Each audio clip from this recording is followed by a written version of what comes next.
This is the Montana Outdoor Podcast, brought to you in part by Rocky Mountain Truck and Trailer in Missoula, home of Boss Snowplows, CM Truck Beds, and Diamond Sea Trailers. Just go to rmtte.com for more information. And by Superior Hardwoods of Montana, home of the largest selection of in-stock high-end wood products and flooring in the western United States. Let them guide you through the woods at superior-hardwoods.com. Now, get ready for more fascinating topics and the most interesting people you will ever find in Montana's great outdoors. We offer new podcasts most every Saturday. You can get a link to these podcasts by going to our website, montanaoutdoor.com, or by going to our Facebook page, or just send an email to Downrigger at montanaoutdoor.com and say send a link to my email. It's that simple. Now let's head out with your host, Downrigger Dale, and see what's going on in Montana's great outdoors. Thanks a lot, Manny. And as Manny just said, I am Downrigger Dale with a Montana Outdoor Podcast. Hey, thanks everyone for downloading this podcast again this week. You know, we've been on this series about ice fishing in the great state of Montana. And Montana has a lot of opportunity. I don't think I could cover all the ice fishing opportunities. It would take me all winter long to cover them all. But I am hitting some of the most popular ice fishing locations around the state and having folks that fish those areas a lot and have a lot of knowledge about those areas and can give you a lot of knowledge that if you choose to go to some of those areas, you're going to get some great information. On top of that, just in general, these folks, just like our next guest coming up, the advice they give you really can be applied to a lot of waterways throughout Montana and even wherever you may be listening to. Speaking of which, I do want to give a shout out to our active military members out there who listen to this podcast on a regular basis. Welcome and thank you very much for taking the time. When you get a little time off protecting the rest of the world, it's an honor that you want to join us here to listen to this. And I hope we bring a little bit of home back to wherever you are. Be safe. You are in our prayers, and we do thank you so much for your service. If you want me to give a little shout out to any folks here stateside, just email Downrigger at montanaoutdoor.com and tell me who you'd like to give a shout out to, and I'll do that next time. So also, folks, be sure and take a look at the podcast description. Wherever you found this podcast, maybe through Apple Podcasts, you may have found this on Spotify, maybe on our website, montanaoutdoor.com or that. Most all these sites that you get podcasts from will show the podcast description that I write each time. Gives you a little idea of what the podcast is about. But more importantly, down at the bottom of that podcast description are links. And those links will be to things that we talk about on the podcast and allows you to get a little more extra information. So as we talk with my next guest here, I'll put some links to some of the things and water bodies that we cover in that, just so you've got some more information. And plus there is a link to be able to ask questions to our guest after the podcast, as well as to me if you have any suggestions about future topics or questions about this podcast. So that's all there. Now, want to bring in a familiar voice to this podcast, but also a familiar voice to our live radio show we do every Saturday morning from 6 to 8 Mountain Time. You can also listen to it on the recorded version on montanaoutdoor.com. You can also watch a live version on Facebook Live. It's called the Montana Outdoor Radio Show. And this gentleman, well, he does several reports, a lot about the areas we're going to talk about today. His name is Scott Arnold. But like most of us, the captain of the Montana Outdoor Radio Show always has to give everybody a nickname. And you've heard this voice. It is none other than the painter, Scott Arnold. Hey, Scott, thanks so much for joining me here today. Well, thanks for having me on, Dale. I appreciate that. Yeah. You know, it's a great time. You know, if you spend time in Montana in the winter, if you don't get into some kind of winter activity, you're in for a long winter. And one that so many Montanans and folks that end up visiting here or maybe just moved here realize is ice fishing is a great way to spend time in Montana and pass the wintertime doing something a lot of fun. Offers a whole new bit of challenges to it. So before we get into talking about some of your favorite areas that you like to ice fish in Montana, Scott, tell us a bit about yourself and how long you've been ice fishing in Montana and some of the things that that attract you to the part of Montana you like to go to often. Well, I've been ice fishing now in Montana for slightly over 40 years. A friend of mine introduced me to it. Then I thought, you must be crazy out of your mind. But Yeah. but again, like you said, it can be long winters and a guy can be stir crazy, and it's a great way to get outdoors and enjoy the beauty of the great state of Montana that we have the luxury of living in. So I went with them a couple times, and it's like first time it was okay. We caught a few fish, and boy, the next time he took me up to Georgetown and we hit a couple spots, and man, it was phenomenal. The fishing was just unbelievable.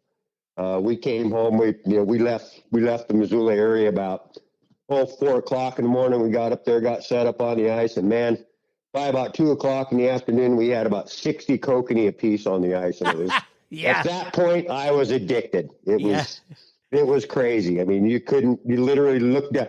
The sun had come up. You looked down your hole, and there were literally it was almost like a video game.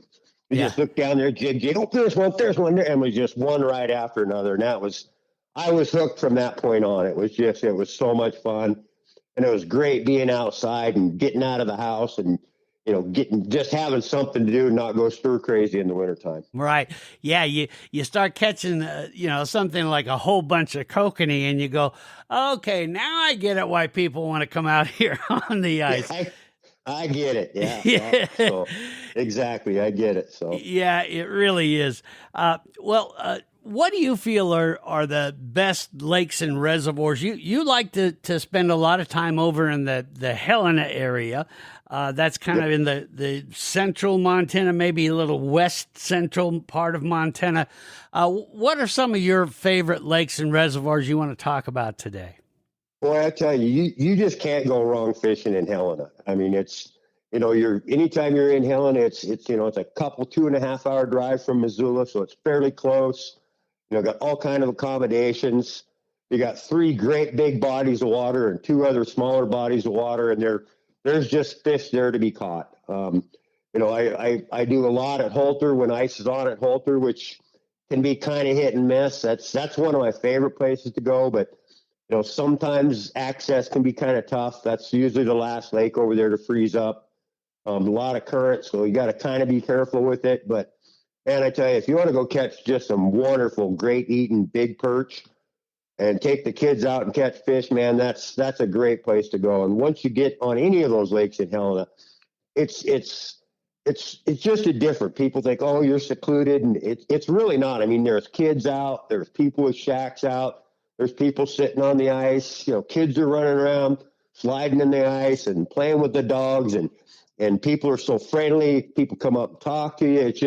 It's kind of a big party on the ice, and it's not real competitive. It's more friendly. Yeah. So that's one thing. And Canyon Ferry is the same way. It's the same thing. It's a big body of water, a lot of diverse fish species in those lakes. So you just never know what you're going to catch. And it's just a great time. And man, I tell you, it's a great thing to take your kids out and do. Nothing better than seeing a kid pull a fish through the ice and this great big grin on their face and yahoo and running around, So I don't fish Hauser as much. I fish usually the Causeway.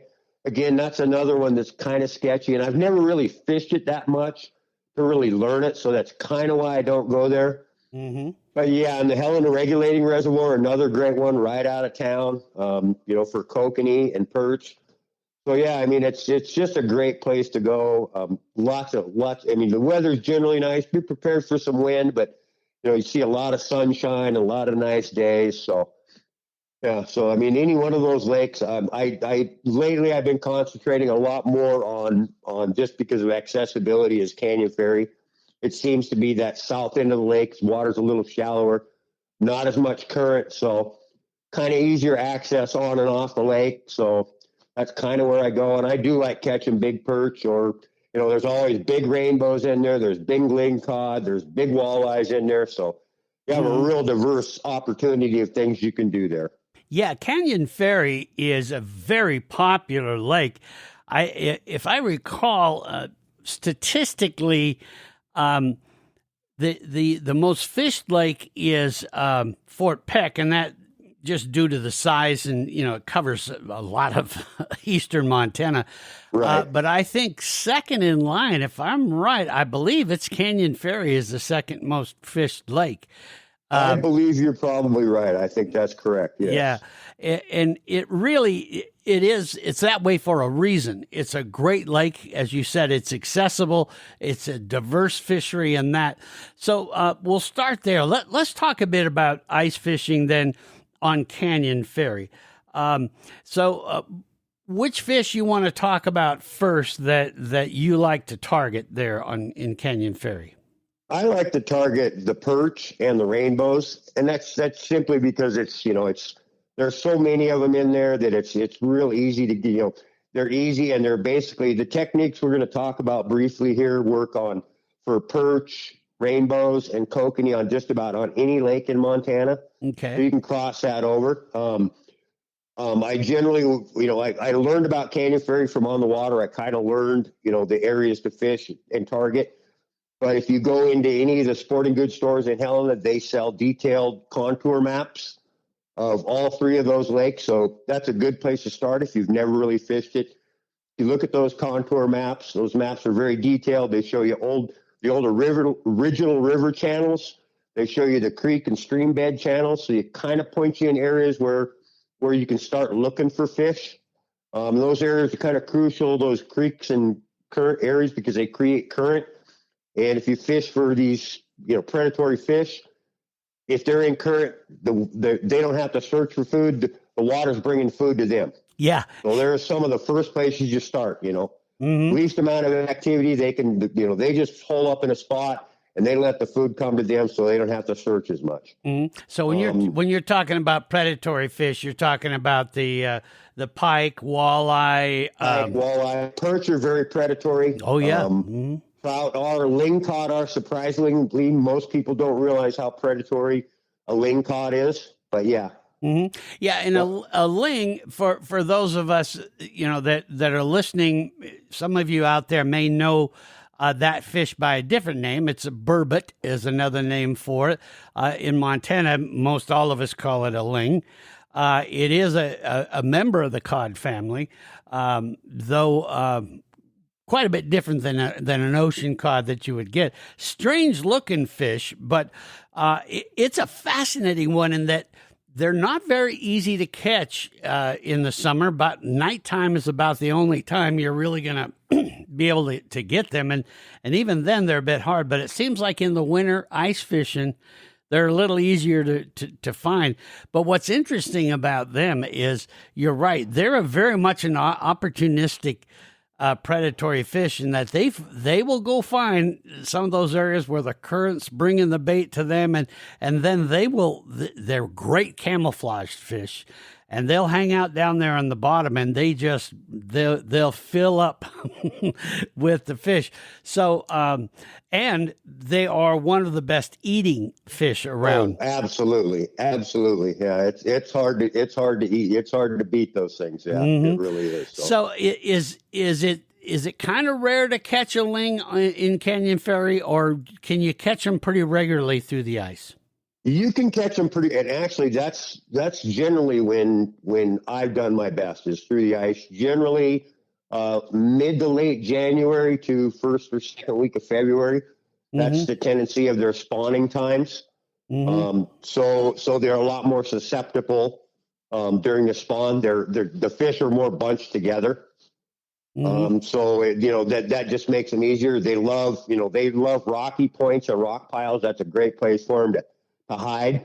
A little bit of current and some rock piles are wonderful places. We always fish for them in that 40 to 60 foot depth with tip ups at night. We generally set up tip ups around just before dark. Okay. Like just as the sun's starting to set up, we'll set up tip ups, and we usually tip them with either a night crawler or a chunk of sweetened sucker meat. Seems to work really well for them. There's something about that sweet and sucker meat that they can smell it from a long ways away, and they'll come in. But yeah, during the spawn season, those females come in, and it's quite interesting, actually. If you ever want to see something that's kind of weird, might freak you out the first time you see it, Google the spawning cycles of the Burbot or the Ling, and you'll see there'll be one female, and then there'll be a great big ball of the males all around her, just encircling her, waiting for her to lay her eggs. And when they're in there like that, if you can get in those spawning areas, you can have really good days. The limits have gotten, because they're more susceptible during that time of the year, during the spawn, they're pretty strict limits on them, so be aware of that.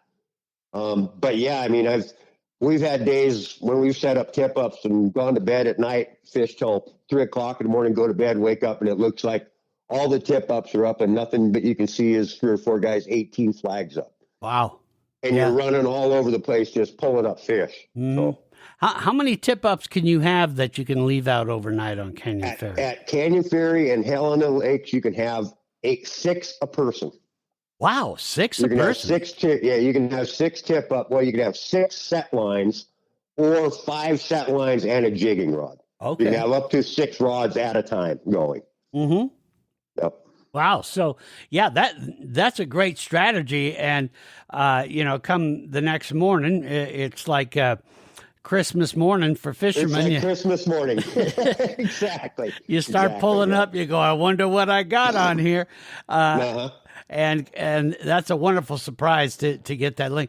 Is there any kind of secret to cleaning those Ling, or is it pretty straightforward? I had somebody show me, and the easiest way I can tell you is kind of like, I don't know excuse me.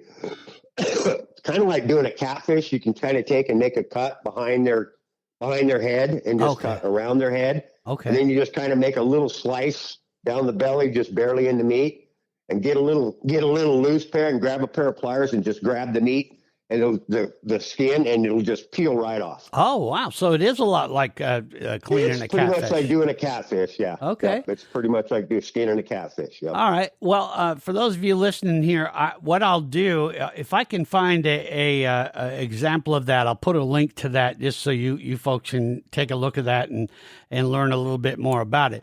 So Ling is one of the favorites there on Canyon Ferry. What would be another one that you like to target, Scott? Well, of course, it is one of the premier walleye fisheries in the state. So of course, targeting walleye is always a big thing. Oh yeah. And you set the tip ups out in those same areas where the Ling can be, and also those are good locations to look for walleyes, because they like that. They like that. They're an ambush predator also. Sure. So they like hiding in the rocks or hiding in the weeds. And so, like you say, you set up a tip up, might be thinking it's Ling, and, you might pull up a 20-inch walleye in the midst of the night too. You just never know. So for the walleye, what depth is a good depth to start with through the ice on Canyon Ferry? I usually would start, I try to start somewhere in that 18 to 20 foot depth. Okay. And then start working my way out. Like I said, that map, I actually keep one of those maps in my ice fishing gear, just so I can track those. Like I said, those current channels or those old river channels and stuff. Those are premier places to start. So yeah, 18 to 25 feet. And if you're not getting any action or you're not seeing, not getting what you want, just start moving out a little deeper. You can go as deep as 40 feet. You might have to go 50 feet, but usually, I try to stay in that 18 to 32 feet seems to be the depth I have my best luck. And working the rod, going after these walleye, what's your strategy there? How are you operating the jig to entice them to bite? I try to jig fairly aggressively to start. And the game changer for me was, again, like everybody else said, the new game changer is electronics. I bought an ice fishing flasher, and it totally upped my harvest and catch rate substantially. Okay. So I can see fish. I can see if I drop a jig. It's not like forward-facing sonar, but I can watch my jig and I can watch fish come onto my flasher and see how they react to my presentation. Generally, I like to create a lot of noise and a lot of movement because that disperses water. So those fish have a tendency to pick that up in their lateral line, and that will bring fish in just to investigate. I like to use, a blade jig or a rip and wrap or small rip and wraps or like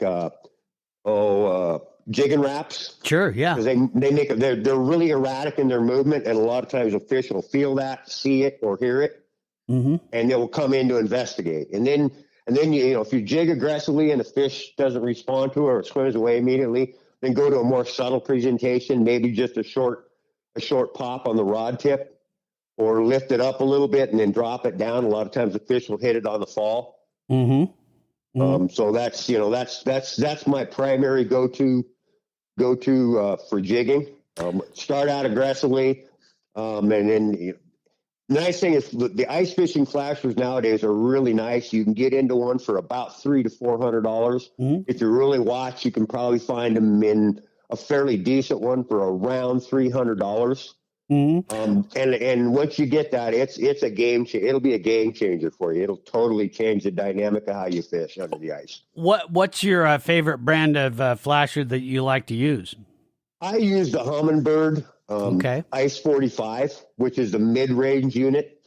The Vexilars are fantastic. There's a little more of a learning curve with the Vexilars. They're a little more complicated. That's the reason I kind of stick with Humminbirds. It's kind of plug and play. Once you do the tutorial you can do online with it, it pretty much tells you exactly how to do it. The Vexilars are a little more. They have a couple variations. So you got three or four different cone options for your sonar, how wide the cone is. You spend a lot more money on them. They're a little better quality of a unit in my opinion, but for the average guy like me, I just can't see dropping $700 or $800 on something that I use, maybe a dozen times in a year. Yeah, we talk about the Vexilars a lot lately this year, especially when we're talking about ice fishing. But that Humminbird, say the rest of it, Humminbird Ice. It's the Humminbird Ice. Well, they make three versions. They make the Ice 35, which is a real basic unit. And you can get those around $250. Oh, okay. And then I have the Ice 45, which is around. It was a touch over 300. And then you can go to the Ice 55, which is a little more complicated, more along the lines of the Vexilars. And those are about $400 to $450. Okay.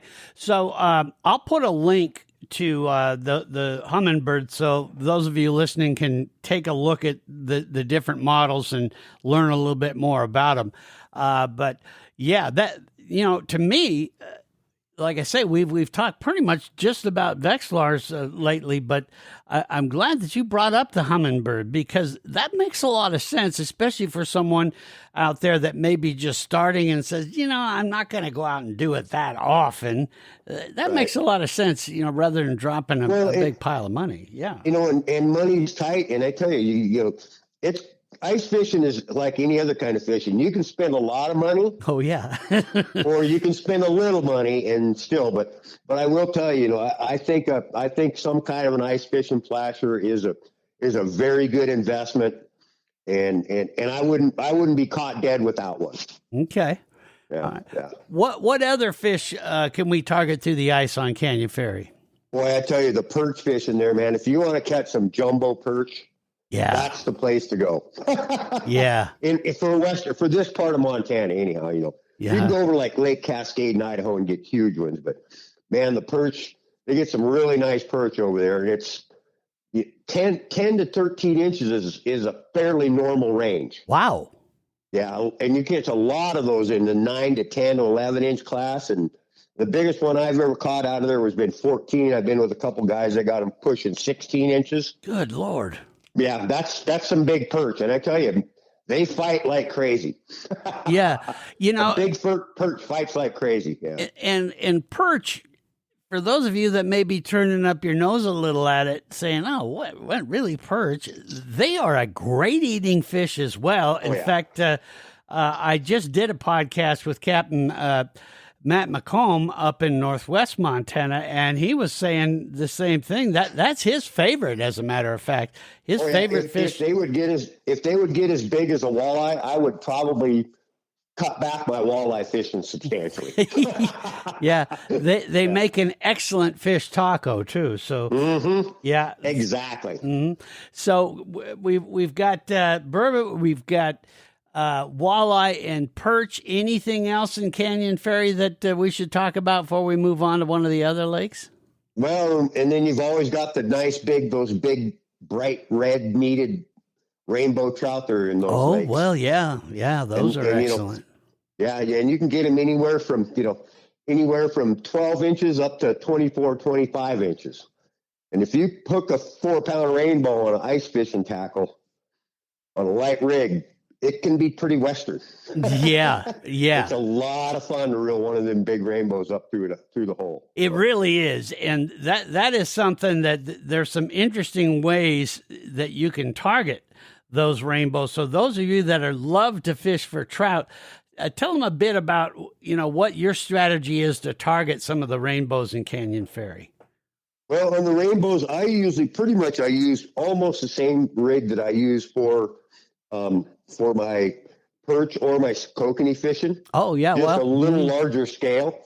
Most of the time what we do, we use like a Swedish pimple on top, or they're hard to find. Back in the day, we call them a bead chain spinner. So it's a 1/4 ounce lead weight, has a series of beads, a couple little loops for tying on your jig heads to, and then a way to tie on your line. And then it has a blade on it, a Colorado blade. So when you jig it, that blade slaps against that bead chain, and it makes an incredible amount of noise. And there's a ton of flash. Okay. And then below that, about 10 inches, I tie like an ice fly. Ice flies work well, or an oversized rocker jig, or something long, small, like a tiny tier, or even the old glow hooks work well. If you're targeting trout, you want to go with a little bigger of a hook because they are notorious for bending hooks. Yes. And then we usually tip it with either a piece of night crawler or a salted minnow head or a couple 3 maggots, and then work that. One thing I do notice about trout can be really movement sensitive, so you got to be careful not to over jig. A lot of times that'll spook them. Okay. Most of the time, my best luck with I'm fishing for trout is to leave that line, almost have a dead stick line in the water, and just occasionally move it a little bit, like it's moving in the current. Oh, okay. Yeah, and just jig it occasionally, and yeah, and again, that's where your flasher comes in. If you see a mark come in and you jig it hard, and it swims away really fast, you probably just spooked it. So you might want some more subtle presentation. Okay.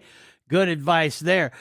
When you get a second today, if you can, Scott, maybe take a picture of that rig you just explained to us. I will. And that way I can put it in the podcast article that I put on MontanaOutdoor.com. Unfortunately, all the podcast distribution areas, whether it's Apple Podcasts and that, they don't let me put pictures in the podcast description, but I'll have a link in there to the article I put on MontanaOutdoor.com, and we'll have the picture of some of Scott's setups in that, so you can take a look at it and get an idea of what you might want to use there if you want to target the trout or kokanee or perch or any of those. So if you don't mind, throw those in there. And if you have a link to the map you like to use on Canyon Ferry and these other lakes, throw that in there for me too. Otherwise, okay. I do know that Capital Sports has them, and I do know that the Silos carries them also. Okay, yeah, and Capital Sports Capital Sports, they come in a paper map, but the ones you get at the Silos, it's laminated. Oh, okay. So you can keep it in your ice shack or in your ice fishing gear without worrying about it turning to a giant pile of mush. Yeah, and my last question for Canyon Ferry was, where do you like to I guess you don't put in when you go out ice fishing, but where do you like to start? In other words, park your vehicle and go out on the We ice? usually either go to the silos or, well, we used to go to White Earth a lot, but the access, they've kind of cut that off in the wintertime. But I usually go to the silos just because it's centrally located. The store is right there. Gas is right there. You know, they have the RV park, and they have the motel, the cabins there. So that's always a good place to start. They have bait. They're open early. They have all the amenities of stuff you need, miscellaneous stuff. Yeah. So, yeah, that's where I like to go, and that's the most common place. Well, on the other side, you know, you can go to Duck Creek or Goose Bay or some of the other I guess it would be on the east side of the lake. Okay.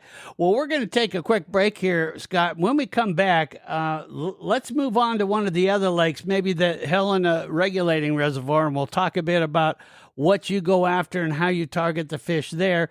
We'll talk about that right after we talk about something that, well, if you haven't got a snowplow, you're going to need it. This is going to be one of our longer winters, folks. So I want you to listen to what I'm about to talk about as far as these Boss snowplows from Rocky Mountain Truck and Trailer.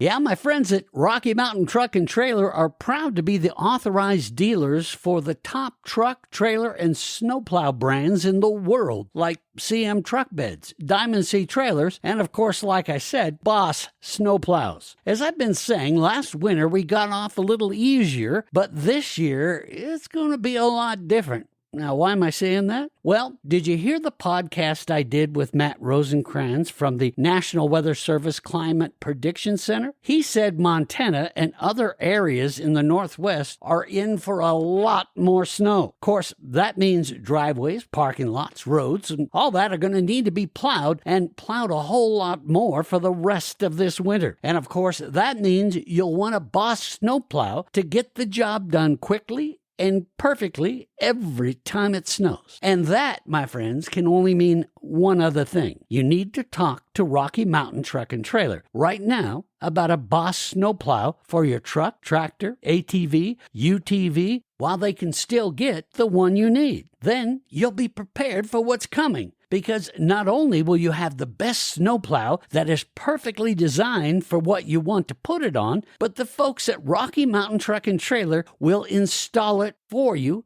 so it works the first time and every time.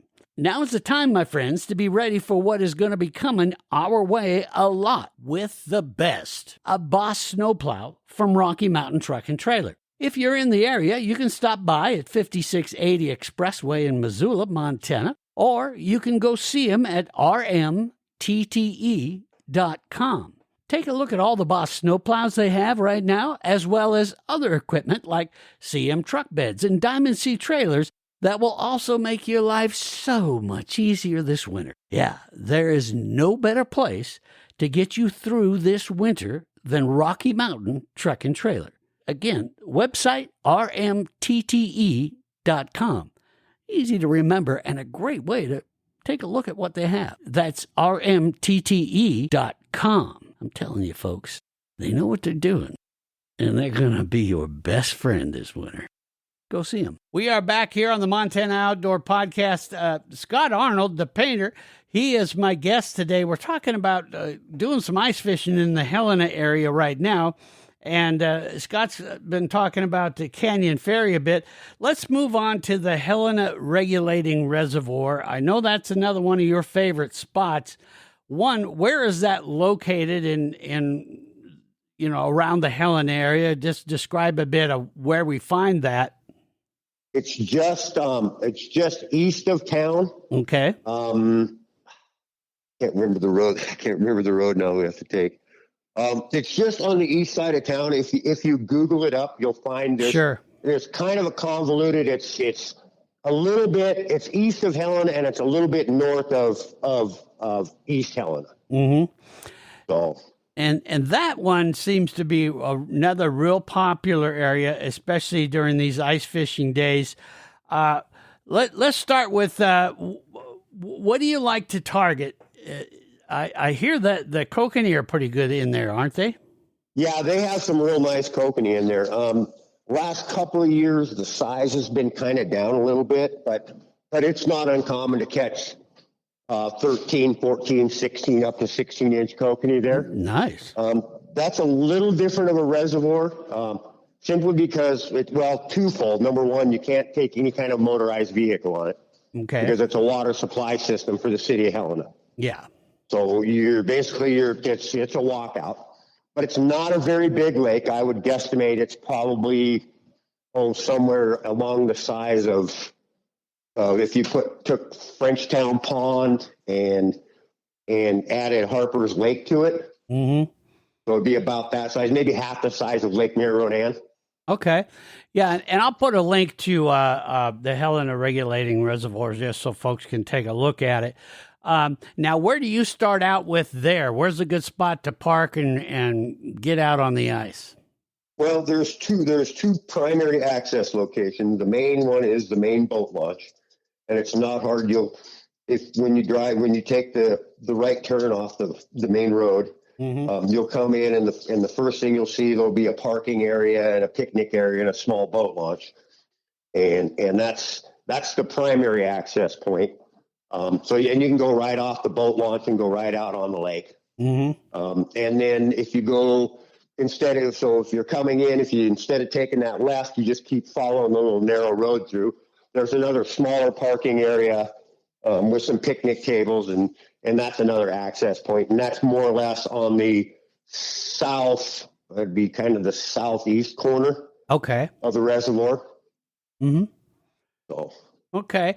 Well, and in the kokanee salmon, I mean, personally, myself, I get addicted to these dang salmon. They're just amazing. And the kokanee is really just a freshwater sockeye salmon. So you're talking about one of the best salmon that you will ever eat, some of the most incredible meat you'll ever eat.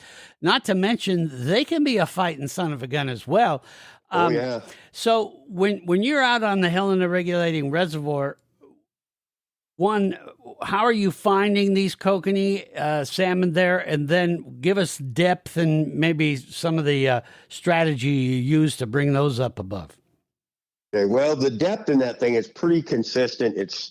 I think about 30 feet is the max depth. Okay. There is a lot of contours. There's a lot of shallow, weedy areas. This one's there's not a lot of current in it. There's a little water that flows in. It's more of a natural spring-fed reservoir. So it's kind of convoluted in what I just said about Canyon Ferry and Helena, the other three lakes, because the fish really, there's not a ton of structure for them to relate to. The structure they relate to is depth changes on that reservoir. Okay. So kokanee prefer deeper water. That's my experience has been a little deeper water is better on more or less on weed edges. And the best way to find fish in that area is just kind of go with somebody who's been there. Find somebody that's been there or somebody that can kind of point in the right direction. Look for that 18 to 22 foot depth on the edge of weeds. Okay. Basically it's kind of the binocular fish finder locator. Okay. Yeah. So just kind of go where you see people, and that's probably going to get you into them. And again, basically the same techniques I use there, I use it for the kokanee or the perch. Small rocker jigs, blow hooks, smaller baits, smaller presentations, usually maggots. A lot of guys there like to use corn.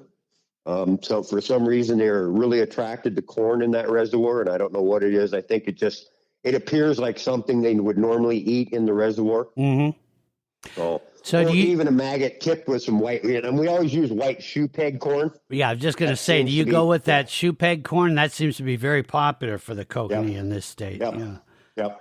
Okay, and shoe peg corn, I'll put a link to that, folks, for those of you that go, what the hell is that? I'll do that. You can find it at most grocery stores, but right. And we usually buy it in the frozen variety, and then we take little small Ziploc bags and just put put a half a cup in the bottom of a Ziploc bag. Oh, good idea. Easy transportation. Then you don't have to worry about having a whole can of leftover shoe peg corn.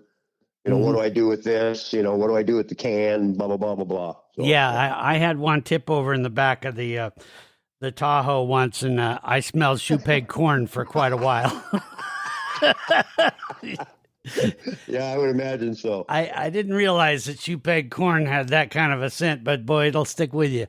Well, again, that's kind of the reason it's an attractant for fish, is Sure. it has a smell. Mm-hmm. Yeah. Well, and especially, when you're talking about a salmon, that they hunt with their nose, no doubt. What size are we looking at for these Kokanee and Helena regulating reservoirs? They pretty much average in that 12 to 14 inch range. Yeah, okay. That's right. Occasionally you'll see some occasionally you'll see some in that 16 to 17. I've seen several come out of there pushing 18. Mm-hmm. So that's a pretty nice kokanee. Sure it is. Yeah. Yeah. Any particular time of the day that works better for the kokanee? It always seems to be, for me, kokanee fishing always seems to be best early in the morning and later in the evenings with a midday or mid-morning bite. Okay. Seems to be my go-to times. Mm-hmm. Okay. All right.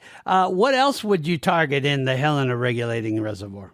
They do have a nice population of perch. They are a little smaller, so you got to kind of weed your way through to get some keepers. But again, and that's a great lake for kids. It's a small lake. You can kind of keep an eye on what's going on there, and there's plenty of small perch to keep young kids occupied. Sure. Yeah. Yeah. Great. And lakes like that are wonderful to get kids learning about all this stuff. Right. The best way to teach them is be on a lake where they're getting lots of bites. And then you can start instructing technique and all that stuff. All right. Anything else about Helena regulating reservoir that sticks out to you before we move on to another? No, I think that's pretty much about it. Like I say, you have to you can take a gas powered auger out with you, but you can't drive out on it. Okay.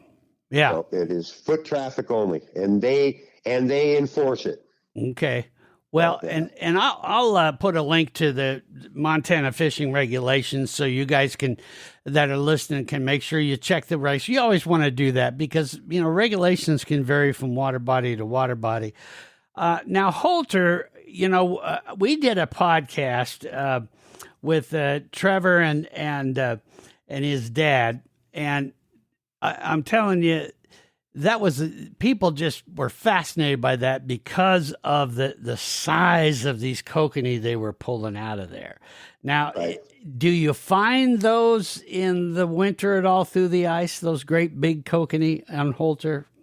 I have never done it personally. I've never seen them, but it more than anything is because for several years we had a big crash of the kokanee population. I don't see why you couldn't. Right. If you can find them, if you can find them, and if you happen to luck into one, I would immediately start trying to catch more. Okay. Because in wintertime, generally at this time of the year in the wintertime, the kokanee tend to be schooled up in large schools. Okay. So if you catch one, there's probably more than one. Mm-hmm. And those fish, that's a different breed of kokanee. Don't be afraid to go large. Right. Yeah. If you got a 4-pound kokanee, it eats what a 4-pound rainbow eats. Right. But don't be afraid to go big. Yeah. When I had Trevor Johnson on, he said the same thing. Of course, we were talking about fishing for kokanee in the non-hard ice months, and right. He was saying the same thing. Is you want to catch a big fish, you're going to have to go big with what you're putting on the end of the line. Right. So. Pick up a size a little bit. Where do you like to start out on Holter? And of course, one thing with Holter, be careful. The ice is, of course, on any water body, ice is never the same thickness no matter where you're going. But Holter, right. It can really vary, can't it? It can vary dramatically, and it can vary from day to day. Okay. That's the lowest reservoir in the chain. That has the most current. Okay. Access points are basically at Log Gulch, Departure Point, the Prairie Dog Town, and then down by the dam. Okay. Everything else is pretty much limited access because of the lay of the lake and a lot of private property. Right. Yeah. There's plenty of access there to those spots. Mm-hmm. And so when you get out on one of those, what are you looking for as far as to find some of these kokanee and halter? What depth do you look for on that water body? About the same as the others, or kokanee I would be starting not much shallower than 30 feet. Oh, okay. Yeah, but on that lake, there's a lot of 30-foot water, and there's a lot of places where it's 8, 10, and then it falls off to 30 feet. Those are prime locations, transition points, rock points, anywhere there's a submerged point or a weed bed. Map the weed beds if you have the ability to do that, or just talk. Again, use your binoculars for a fish locator. See where the people are. Talk to them. People are usually very friendly during ice fishing. They're not tight-lipped like they are on the water. It's more fun than it is a competition. And people are generally fairly friendly. Find weed edges in that, where there's around 30 to 40 feet of water. Find those weed beds. Don't be afraid if you can get on there and get to a spot. 60 feet is not uncommon for kokanee salmon. Really? Okay. Yeah. And again, and you're going to have a little heavier of a presentation to get down to that depth rapidly. And the one problem you will find at halter, because of the current, you want to go a little heavier on your presentation.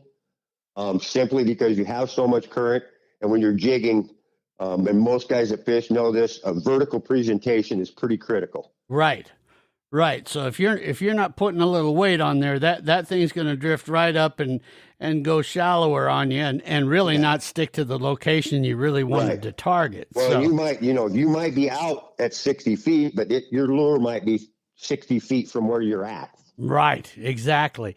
Yeah, and I was surprised just how much current is in that lake. It really does have some current, so it's well worth watching that. Now, what else would you target? Do you find many walleye this time of year on halter? Walleye are really walleye bite when walleye want to bite. That's why there's $10 billion industry in walleye tackle. Yeah, isn't that the truth?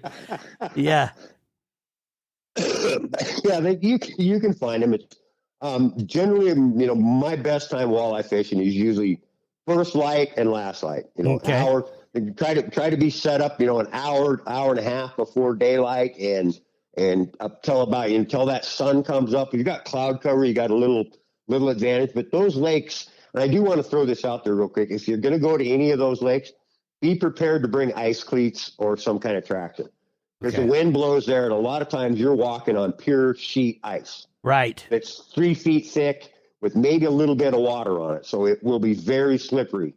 And that can, you can really hurt yourself by taking a nasty fall on the ice. Yeah. That will have some kind of traction device. Yeah, that will shorten your day big time. Now, I have heard, in fact, who was it? I think it was Captain Matt. One of them was talking about.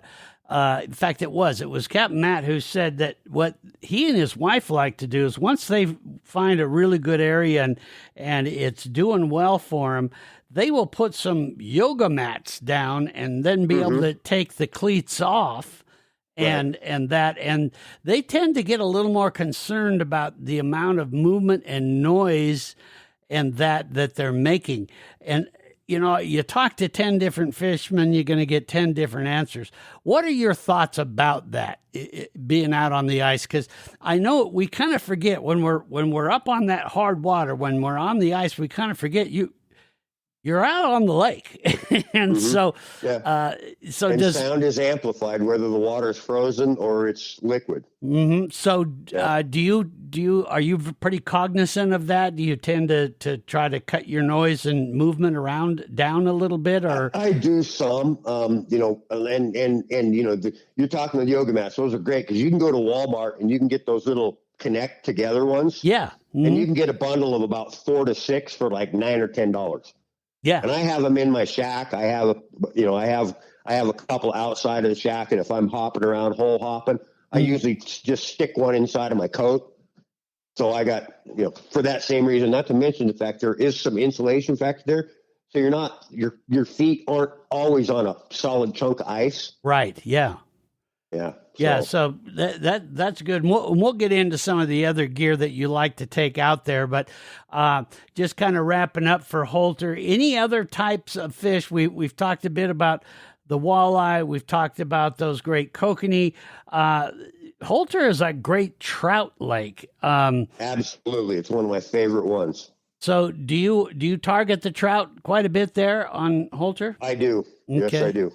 And basically the same tackle I use for the kokanee there is the same tackle I use for the bigger rainbows. Yep. Yeah, well, and they really are. Of course, some of the trout purists will send me emails saying, "Wait a minute, don't tell me they're a salmon because they're not." Well, they kind of are. Actually. Well, they're a salmonid. They're in that family. Without a doubt. So yeah, and I imagine even if you're targeting trout, you're going to catch some kokanee and vice versa, I would assume. Mm-hmm. So, yeah, and don't complain about catching either. They're both a great fish. Well, and the trout that are in there, I mean, that's a different color. You compare those to the trout that we catch in western Montana. Mm-hmm. Occasionally, you'll get some that are bright red or pink or orange. Over there, almost all of them are. Yeah, they're a beautiful trout. They really are. What size are we looking at for most of those rainbows that you're catching in Holter? 2 pounds is pretty much the average, with occasional 3 to 4 or 5 pounder. Mm-hmm. And a lot of guys. I've switched all my ice fishing rods over to a braid, an ice braid in an 8 or 10 pound class, because it has about the same diameter as a 4 pound test line. Mm-hmm. So visibility is dramatically reduced. In deeper water, hook sets become more solid. You don't have as much line stretch. Okay. And it doesn't freeze up like monofilament. It doesn't get as brittle as monofilament. It stays pretty pliable all through the temperature spectrum. Okay. Oh.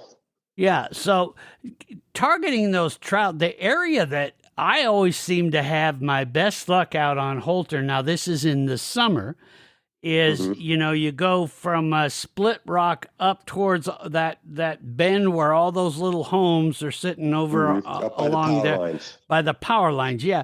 Is that also the good spot to try to target when it's hard ice out there or hard water out there? That's probably one of your better spots. Okay. Access to that, you got to be really careful because there's a ton of current up there, so the ice conditions can change dramatically. Yeah. I prefer to stay down around Log Gulch, that departure point and that black bank along that side, that area, mm-hmm. and then out in front of Log Gulch there in that area. And even if you can get across to the other side, that's a good, to the clay banks on the other side. Again, okay. You got to be careful doing that because ice conditions can change dramatically. Yeah, and you can take motorized vehicles out on Holter, yes, can't you? You? Can. Now, yes, I know there are, especially around that Split Rock area and there's probably a few four-wheelers down at the bottom of that lake, isn't there? Wouldn't be the first snowmobiler. You wouldn't, if you broke through, you wouldn't be the first guy to do it. Yeah. Yeah. So do be careful. Be careful. Yeah. I'm not a big fan, especially of taking, cars and trucks out on the ice. Not a big fan of that at all. But any of that stuff, you really got to watch it and be careful out there. Anything else that you like to target? Do you find burbot in Holter at all? There are a few. There are not as many as upstream, but there are a few in there. A guy catches occasionally. Mm-hmm. And again, another great place to catch perch, those big jumbo perch is there at Holter. That population goes up and down pretty dramatically. Mm-hmm. Not quite as stable as it is in Canyon Ferry. And part of that also is because the bag limits are a little more liberal on Holter. Okay. So there again, you've got some different species that you can target and spend some time with. But I'll tell you, once you start tagging into those kokanee and the trout, you're probably not going to spend much time on anything else. But exactly. Of course, those big perch aren't too bad either. So we've got now that we've got a pretty good idea of how to fish these, some of these main lakes that you really like, and you've picked 3 fantastic lakes in the Helena area. Now we can kind of move on to maybe talking a bit about some of the go-to gear and things like that we like to use. I'm going to take one last quick break, and then when we come back, we'll get into talking about that, and then we'll move a little ways kind of southwest. South and west. Yeah, right. And talk about an incredible Kokanee and Trout Lake as well, right after we hear from our friends at, tell you what, folks, the Superior Hardwoods is, I don't know, they're just amazing. The things that they have, if you're going to remodel, if you're going to redo a kitchen, or maybe you're going to plan on building starting this spring or that, you really need to go see these folks and listen to what I got to say on these guys. They're amazing. Even though they may look like one of those, by appointment only places or just for contractors. No, Superior Hardwoods of Montana is always open to everybody. So make it your New Year's resolution to visit their showroom in person. You can find them at 5120 Highway 93 South in Missoula, Montana. Or if you can't get to Missoula, you can visit them online at superior-hardwoods.com. So whether in person or online, stop in and find out what makes them the best source for wood products that you'll ever find anywhere. And I mean anywhere. Like custom mantles, reclaimed beams, lumber, and one-of-a-kind paneling products. They have the best selection of domestic and exotic lumber, turning stock, figured craft wood, and natural edge slabs. A selection so vast, it completely blew me away the first time I saw it. I don't know of anywhere where you'll find such a huge selection of an incredibly unique wood. Now, sorry I got off topic there for a minute, but it still amazes me when I think about what they have there. Now, back to remodeling projects I was talking about. They have you covered from beautiful, versatile alder molding, maple countertops, and an impressive selection of hardwood flooring in stock. Now, don't forget about redoing your home office, or how about likely the most used room in the home, the kitchen. You want to make your kitchen be the most unique kitchen in the world? Superior Hardwoods of Montana is the place. Now, for those of you that have already done business with Superior Hardwoods of Montana, thanks for your business, and we hope to see you again here in 2025. Now, if you're still thinking about what you want to do with your house, no worries, take your time. Just remember, John, Corey, and the rest of the crew are here for you if you need some ideas, or if you want them to find you something special, though chances are they already have it in their massive selection of the most unique woods in the world. They really are your best source for anything and everything wood. So, as I said, stop in person at 5120 Highway 93 South in Missoula, or online at superior-hardwoods.com, and let them guide you through the woods. We're back here on the Montana Outdoor Podcast. Downrigger Dale along with you, my guest, Scott Arnold, the painter, and he has given us some great information all about the Helena area. Now we're going to move on a little bit. Let's talk about the water bodies that we've talked about in Helena, and I'm sure the same that when you head to the Georgetown Lake, the gear that you take is going to be pretty much the same. Talk about the specific types of gear that you feel are the must-haves. Well, we've talked a little bit about using the hummingbird electronics that you like to use. Any other things that you say are I am not walking out on the ice without this? Of course, safety gear is priority. Sure. Make sure you have a piece of rope to throw attached to maybe a milk jug with a little bit of ice in it, a little bit of water in it. Oh, okay. Something to throw. Sure. And that can be for you or to save somebody else. Ice picks are an absolute must-have. Mm-hmm. Never go anywhere without them. And like we talked about, something on your feet for traction. Sure. And then generally some kind of if you have a shack or some kind of small, like the propane powered heaters is a must-have for me. Okay. My hands get cold. If you get cold and miserable, you're not on the water very long. Right. What kind of a ice shack do you like to use? I have the big Eskimo pop-up. Okay. Actually, I have three different ones. I have an Eskimo pop-up, and various brands work just fine. Eskimo seemed to be the brand at the time.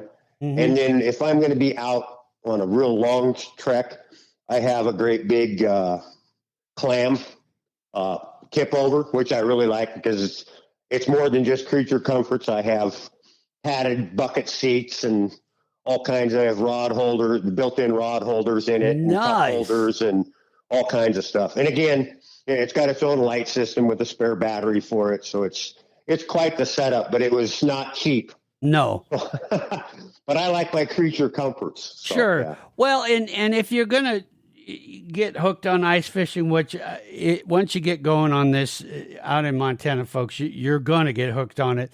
Like you say, might as well be comfortable doing it. So shop around, see what's out there, and take a look. And there's plenty of price points on products out there that'll work just fine. Sure. And some of the nicer stuff you can get in a nice pop-up, something that'll handle 3 people for around $180. Okay. Oh, well, see, that's not bad.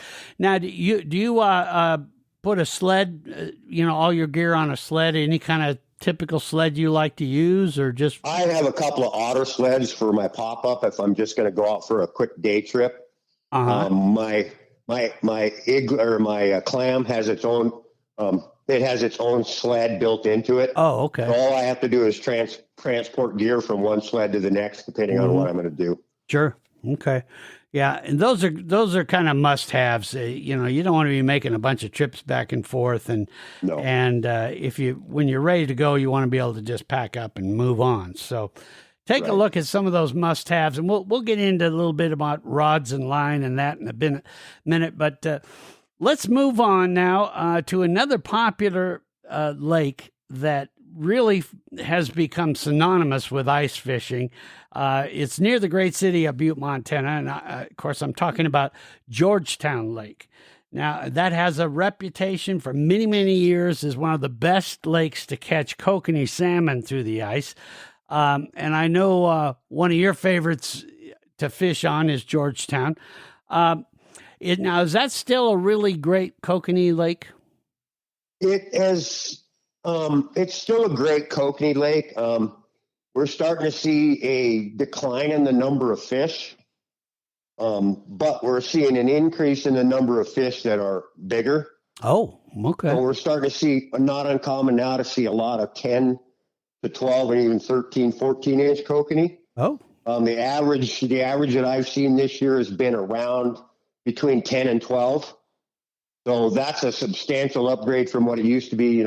For years, you could go and catch a 5-gallon bucket full of kokanee, but they were, there'd be 150 in it. Right. Now you get a 5-gallon bucket full and you get 30 in it. Okay. So the size has increased dramatically. The catch rates aren't you got to be a little more patient for the kokanee, but it's still a very excellent kokanee fishery. Mm-hmm. And I love it. Now, when you're fishing those kokanee in Georgetown, talk about technique. If somebody's gonna, put up their ice shack, their shelter of some kind, and sit in there and say, you know what, I'm gonna get a mess of these kokanee, and you're really gonna work that rod. Tell us a bit about how you would fish for kokanee out on Georgetown. Well, my go-to technique is first thing I do is I've been fishing it now for close to 40 years.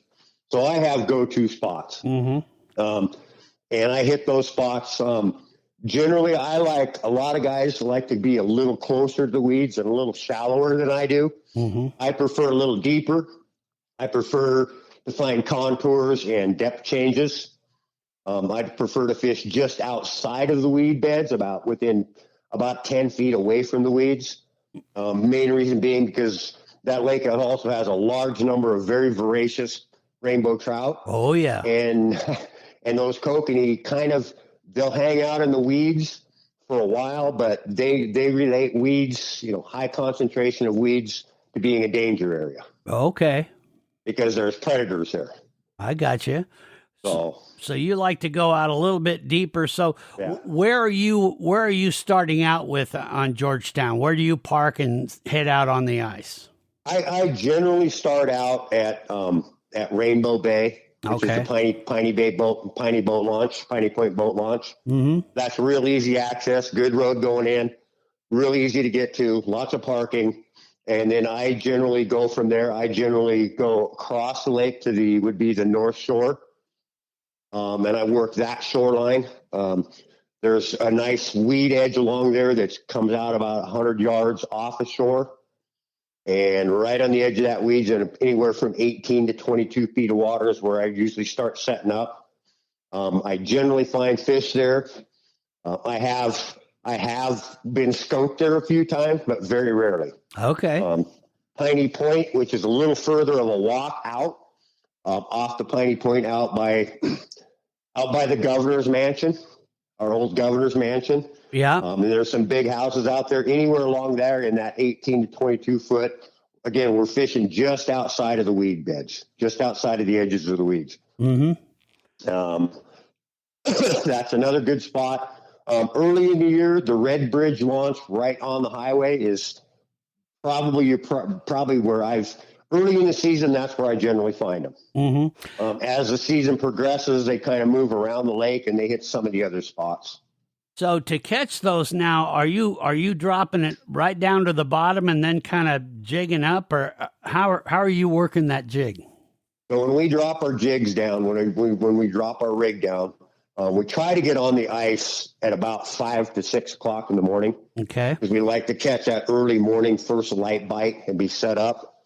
At that point, we usually call a rocker jig or a glow hook, and we fire that thing up and take a light. We have the little UV lights and blast them, and then sink it right to the bottom, come approximately 1 to 2.5 cranks off the bottom, and then just start jigging it from there, and then watch our electronics. Okay. And when you talk about blasting with that light, that's just to, saturate it so that it's going to glow really nice. Yeah. And you can get the little glow, their little UV flashlight. They're about 6 inches long, and they stick right in your pocket, and you can get them at any of the sporting goods stores for somewhere around $7 to $9 a piece. Yeah, those are handy, and they seem to charge that up, that glow up really nice and really quick. Now, how aggressive are you working that when you're jigging? Pretty aggressively to start out. Okay. Pretty aggressively. I like to disperse water, make a lot of noise. Mm-hmm. And are you tipping that with anything in particular? Usually 2 small maggots. 2 small maggots. Okay. Yep. All right. And then you're just jigging along, and as you, if you tie into them, they tending to be bunched up. So once you tie into some, you're really starting to. Yeah, work generally speaking, the schools aren't like they used to be. There used to literally be schools of hundreds. Now it's schools of 20s and 30s. Okay. But if you get one out of it, you can usually pick up 2 or 3. Sometimes they'll come in and they'll just look at it. I usually have a dead stick rod in my shack. One dead stick rod's just sitting there not doing anything. Mm-hmm. And I maybe jiggle it every once in a while, and I'm trying to see, and I have two or three different colors rigged up on 4 different rods. The glowy in the morning, in the dark is about the best. As the day progresses, I usually switch to either like a red, chartreuse, or a green color. Mm-hmm. Okay.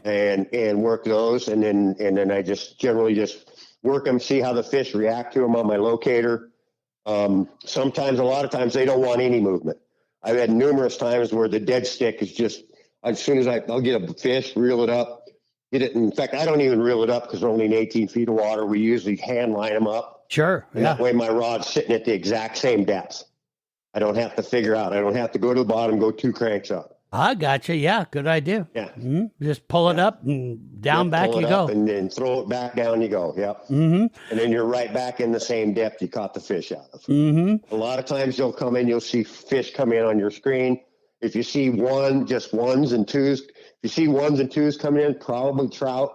If you see 2 or 3 come in and start moving around, most likely they're kokanee. Now, I've had some people tell me that out on Georgetown, and of course everybody has their ideas. I'm not knocking anybody, but some say, "Oh no, if you're going to catch a bunch of those kokanee, you got to go all night long. You don't fish during the day." We used to do that back in the day, but I've determined that in the last 5 years, that fishery has changed. There's been some changes happening there, and I have some philosophies on that, but that's neither here nor there. It's just my opinion. Yeah, I mean, we used to fish all night long. We'd literally get on the water we'd get there, get set up at about 3 o'clock in the morning, fish till 11, go back, get a motel room, go take a nap, come out and fish from dark till 2 or 3 o'clock in the morning. But I've tried that several times these last few years, and it just doesn't seem to be as effective as it used to be. Well, and with me, I'm getting a little long in the tooth where I say, my bed's kind of comfortable. Yeah, I kind of like to get in bed. I may like to maybe have a little sip of my favorite whiskey and that, and I just don't know if I can do that all night stuff anymore. Right. Well, and I know I can't either. Yeah. But we generally try to be on the water. We unloading our stuff out of our rigs and be motoring over to our shacks or setting up our shacks I'd like to be set up by about 5. Okay.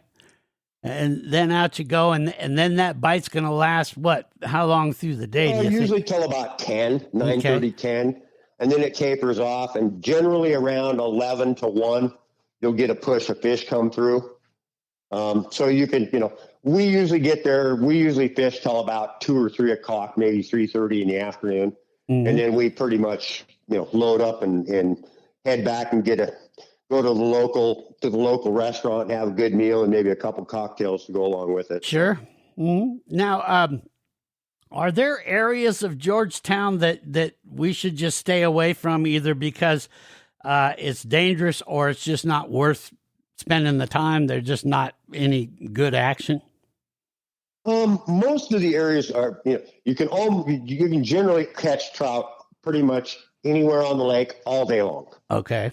There's not really a set time. They just kind of come and go. And there are some really nice rainbows in there. Oh, yeah. And there are some really nice brook trout in there. Okay. A friend of mine has a brook trout on the wall that weighed a touch over 5 pounds. Woo! Yeah.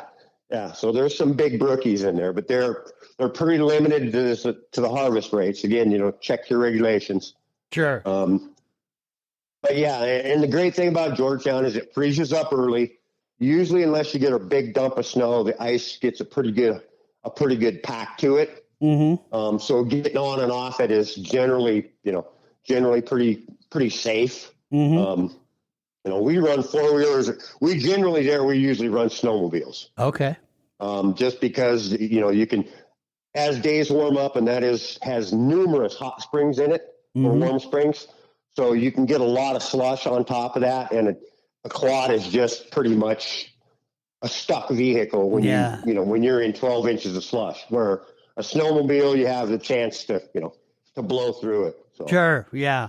Well, and there's some pretty cool places to snowmobile around the area too. Oh, indeed there is. Yeah, the snowmobiling, there's skiing. There's all kinds of. There's guys up there now that are actually doing the kite skiing on the lake. Oh, really? Which is kind of cool to watch guys kite ski. Yeah. Huh. Yeah. I'll be damned. So is there decent enough wind to be able to do that out there? Oh, yeah. Georgetown is not quite as windy as Canyon Ferry, but you can pretty much count by about 11 or 12, you'll have a nice 10 to 15 mile an hour breeze blowing. Well, and one of the things I like about Georgetown is, if you're going to take the whole family and, maybe some of the kids or mom or that say, yeah, I'm not that big into ice fishing. Well, they got Discovery Basin. They can go skiing while you're out fishing. And that's, there really is a lot to do around there. Yep. And Yes, of course, indeed. the town of Philipsburg is a historic, really cool town to walk around through and see too. So there. Yep. Yeah. And that's just that's just a 20-minute drive. You can go up fishing and mama wants to take the kids and go to the candy shop. Oh boy. Yeah. Well, I'm a big fan of that. I'm a big fan of that candy shop too. That's amazing. Yeah, it is. Nothing better than walking in a store where you can just start buying candy by the pound, You can buy candy by the ton in there if you had the money. Yeah. Well, so trout, kokanee are your go-tos. Anything else that you might be pulling out of Georgetown? That's pretty much a trout and kokanee. They try to manage that. But to keep those two species specifically in that lake. So, and it is fished a lot. I mean, it has become a premier ice fishing location. You can just tell, last time I was there about a month ago, there was probably on a Saturday, I think I called in to the radio show actually, there was probably 35 shacks in that range, 35 to 40 shacks, and probably close to 100 people. Wow. In that bay. Yeah. Yeah. Yeah, so that gives you a pretty good idea. One, how safe the ice is. Two, there's nothing wrong with doing the monkey see, monkey do fishing technique. Yeah, exactly. And most people, as long as you don't come up and set up, 50 feet from their shack and start punching holes, most people are pretty tolerant. Yeah. Well, before I let you go, Scott, and I really appreciate you taking so much time with me here today. As far as some of the do's and don'ts for Scott Arnold, the painter, goes, let's talk about moving around on the ice. How long, you drill a hole, you're in there, you're fishing. How long do you give it before you say, nah, this hole's a bust, time to move? I usually give it an hour to 2 hours. Okay.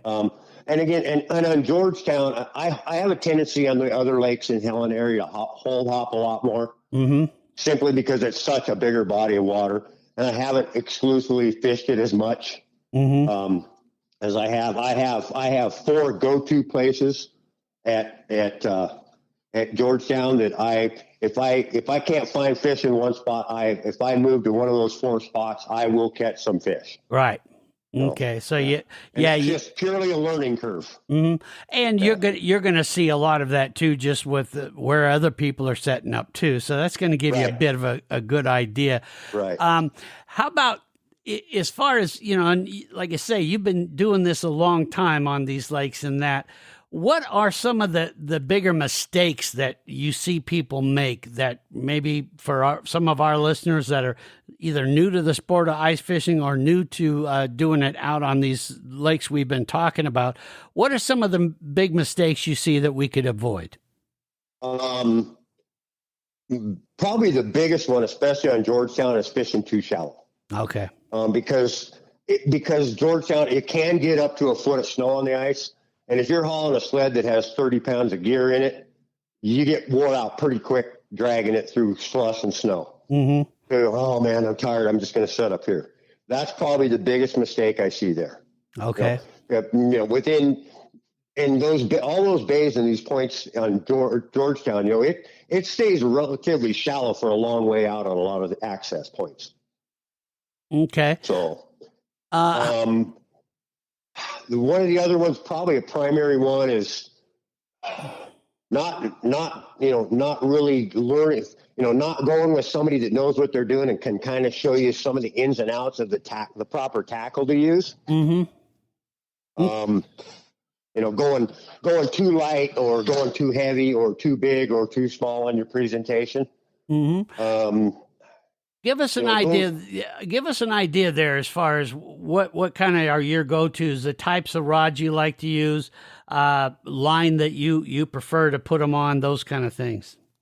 I mean, you can spend a lot of money on really high dollar. You can go St. Croix and spend $100 on an ice fishing rod. if that's what you choose to do, you do. I stay in that. I don't buy the cheapest stuff, but I don't, my average rig probably costs around $50 for a rod and a reel and line. So that's reasonable. If you don't have that in your budget, the cheaper stuff will work. Don't buy the 1999 ones. If that's all you can afford, then go ahead and buy that. I get that. But maybe if you can afford it, instead of getting two 1999 ones, maybe buy one, $29 one, and maybe one of the cheaper ones to go along with it. And always have plenty. I always try to have at least 3 rods. I mean, back in the day, we used to fish with the little kid rods, the stick fiberglass rods. Yeah. If you're kokanee fishing, one of the primary things you need to use is get a spring bobber, because it can be such light biting. And I'll send you the pictures of all this stuff. But you can go into most of the hardware stores or sporting goods stores, and if you ask them for that, a knowledgeable fishing department guy will be able to point you in the right direction. Okay. Yeah, great idea there. Go and I have said this so many times, but I'll say it again.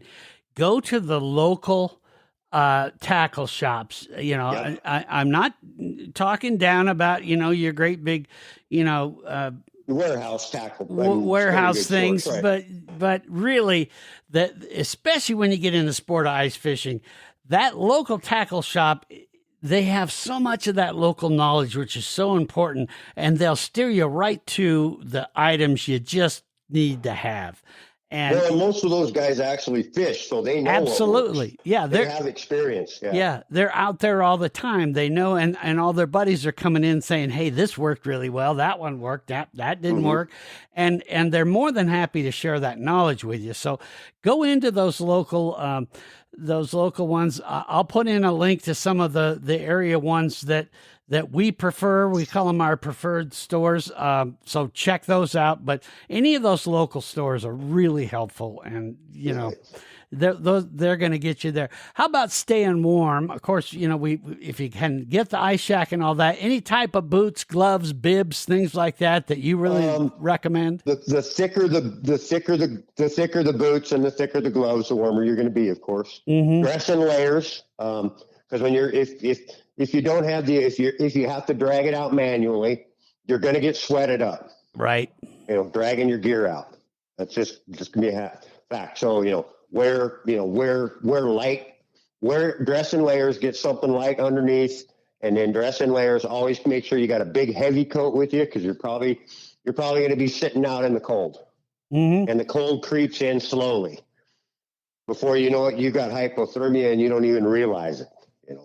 So that's something you got to be careful of. Okay. So. Lastly, Scott, is there one particular fish that is your favorite to target through the ice? Well, on those lakes, probably kokanee is probably of the lakes we talk about. Kokanee. Yeah, you bring home a mess of kokanee, you're going to make everybody around the dinner table pretty damn happy. Yep. So, and then I do like going after big toothy critters. Sure. I like to do tip ups for big pike, but the lakes we have covered, except for Canyon Ferry, you're probably not going to find too many pike in most of those lakes.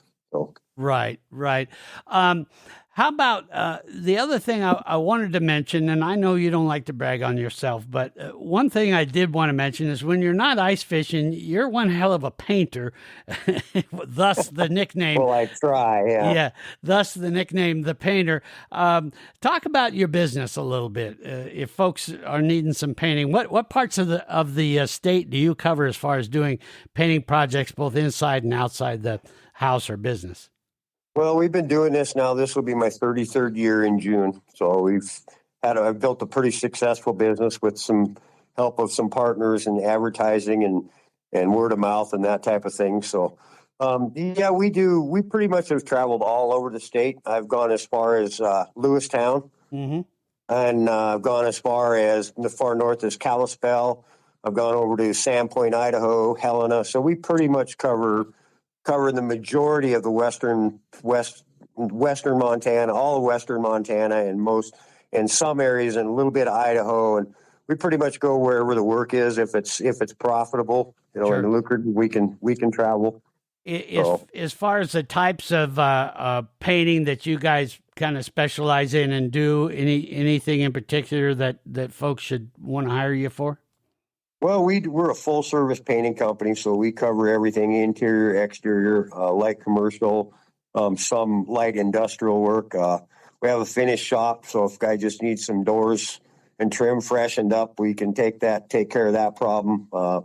Yeah, we pretty much cover it all. Anything from new construction to older homes that just need a fresh coat of paint, or maybe even some serious work bringing them up to snuff. So scraping and sanding and all that good kind of thing. So sure, okay, yeah, and I'll put a link to Scott's email and that in there so that you folks, all you got to do is just click the link and it'll open up your email program, and boom, you can type in my quick in fact, I'll even have it where it fills out the subject for you. It'll be real easy, and just boom, and you can get a hold of Scott, either ask him questions about all the different lakes and things we talked about, or say, hey, I've got this painting job I'm thinking about, and you can talk to him about that as well, because Scott Arnold Painting is I've used him a lot, and so have a lot of my friends, and there's a reason people keep using him. He's damn good. Yeah, we don't advertise much. We're pretty much word of mouth. We do a little advertising, but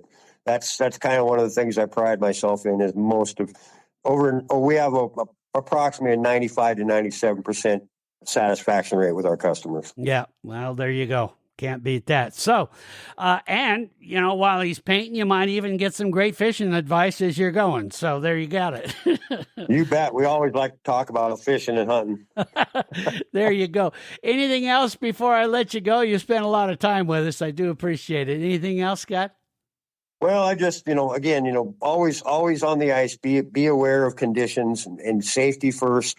It's not just your life you're putting at risk. If somebody has to come and rescue you, you're putting them in danger. So keep that in the top of your head. And trust me, I've gone through the ice one time, and it is not a fun thing to have happen. No. And I will never let it happen again. I generally recommend people, I won't go on the ice, even on foot, unless I know there's a solid 5 inches. And I will not take any kind of a motorized snowmobile, four-wheeler, or anything like that out unless it's a minimum of 10 inches of good, solid, crystal clear ice. There you go. Yeah. And you're right. I've seen a lot in my life, had a lot of things go on in my life, and nothing frightened me more, and I'm being super honest with you, nothing has frightened me more than falling through the ice. It's just something you don't want to do, and if you're a good, safe ice fisherman, you can go through your whole life and not have that happen if you follow just some good safety things. So. Well, and if you have the money these days, these new flotation bibs and coats are a great idea. I haven't invested in one yet, but I'm about ready to pull the trigger on one. So. Yeah, and they're just great. You can use them for snowmobiling and everything else too. So right. Yeah. Well, Scott, I want to thank you very much for spending so much time and featuring some fantastic ice fishing lakes. The lakes, and again, in the podcast description, I'll get you some links so you can take a look at these lakes. These are some of the best go-to ice fishing lakes in the state of Montana. So appreciate all your knowledge and all that, and thanks for spending so much time with us. Yeah, no problem. Everybody be safe, and y'all have a great week.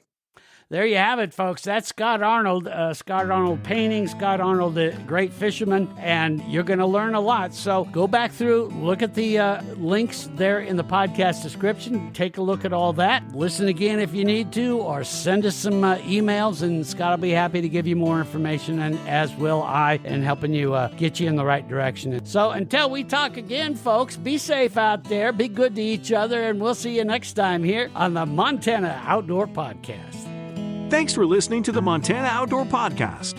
It has been brought to you in part by Superior Hardwoods of Montana, home of the largest selection of in-stock high-end wood products and flooring in the western United States. Let them guide you through the woods at superior-hardwoods.com. And by Rocky Mountain Truck and Trailer in Missoula, home of Boss Snowplows, CM Truck Beds, and Diamond Sea Trailers. Just go to rmtte.com for more information. So what did you think of today's podcast? Send your questions and comments to Downrigger at montanaoutdoor.com. We should be dropping a new podcast this next Saturday. Until then, we will see you soon out in Montana's great outdoors.